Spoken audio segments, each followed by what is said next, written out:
जय श्री राम। मैं यानी कि गौरव हिंदुस्तानी एक बार फिर से आप सभी के बीच में लेकर आया हूँ कुल खानदान भाग 3। इससे पहले भाग 2 में मोगलपुर की एंट्री हो चुकी है। अब आप सुनिए मोगलपुर का इतिहास। तो शुरू करते हैं, अपनी प्रतिक्रिया देते रहिएगा। मोगलपुर का परिचय भले ही जमींदार हनक वाले गांव के रूप में था, जबकि इसकी पहचान इस रूप में अधिक है कि यहाँ का व्यक्ति भारतवर्ष के लगभग विभाग में अपनी उपस्थिति दर्ज कराए है। अगर वह किसी विभाग में माली के रूप में उपस्थित है तो किसी विभाग सर्वोच्च पद पर भी है।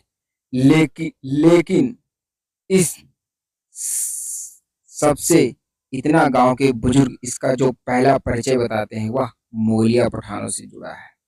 जनश्रुति है कि मोगलपुर पहले मुगलपुर था, विशेष रूप से पठानों का गांव था। यह इस जनश्रुति को तब और बल मिला जब मैं अपनी शुरुआती वकालत के दिनों में उतरौला तहसील में एक मुकदमे की पैरवी के सिलसिले में गया था। शायद वर्ष 2001 की बात है। मैं वकालत में बिल्कुल नया था।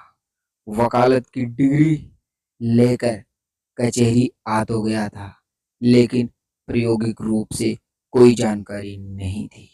लेकिन सब कुछ जान और समझ लेने का जोश हिलोरा ले रहा था। कहीं का भी काम मिले तुरंत हाथ में ले लेता था। उन्हीं दिनों एक सीनियर ने बताया था कि करता करता उस्ताद होता है। डिग्री ले लेने से कुछ नहीं होता है। जब व्यक्ति उस पढ़ाई को कार्य रूप में प्रयोग में लाता है तभी उस डिग्री का असली अर्थ निकलता है। ऐसे ही एक दिन मेरे विधिक गुरु बाबू आर.डी. त्रिवेदी ने कहा कि मेरा स्कूटर ले लो और उतरेला तहसील चले जाओ। वहाँ एक वरासत के आदेश की अकाना कायदा 24 रजिस्टर में करवाओ। मैं ठहरा साइकिल चलाने वाला व्यक्ति। जब कभी मोटरसाइकिल स्कूटर कहीं चलाने को मिलता तो ऐसा चलाता जैसे मैं प्लेन चला रहा हूँ। ये बराबर इच्छा रहती थी कि मुझे अधिक से अधिक लोग मोटरसाइकिल चलाते हुए देखें। जब किसी पैदल या साइकिल वाले के बगल से मैं मोटरसाइकिल चलाता हुआ गुजरता तो मेरे अंदर एक अहंकार वाली भावना रहती कि तुम मरो साइकिल से, मुझे देखो कैसे उड़ता हुआ जा रहा हूँ मैं। यह अलग बात है कि जब अगले दिन मैं फिर अपनी टूटी पुरानी साइकिल पर आता और तब मेरे बगल से कोई मोटरसाइकिल वाला गुजरता तो मुझे अपने बीते हुए दिन के अपने व्यवहार पर बड़ी गलान होती थी। गुरुदेव ने एक तो अपना स्कूटर देने को कहा था, दूसरा किसी नई जगह को देखने का मेरे अंदर का भाव तब भी इसी स्तर पर था जो आज है।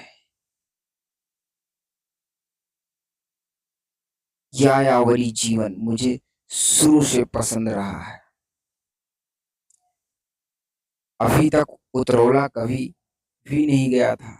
पहले उतरौला जनपद गोंडा में ही था, लेकिन अब बलरामपुर गोंडा से पृथक होकर स्वतंत्र जिला बना तो उतरौला तहसील जनपद बलरामपुर की सीमा में आ गई। एक लोभ मन में ये भी आया कि मैं अभी से गुरुदेव की दृष्टि में किसी मुकदमा की पैरवी के लिए दूसरे जनपद तक जाने योग्य हो गया हूँ।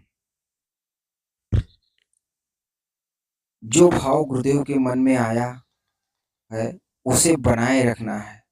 तब इस मुंशीगिरी वाले काम को भी मैं वकालत का एक हिस्सा मानता था।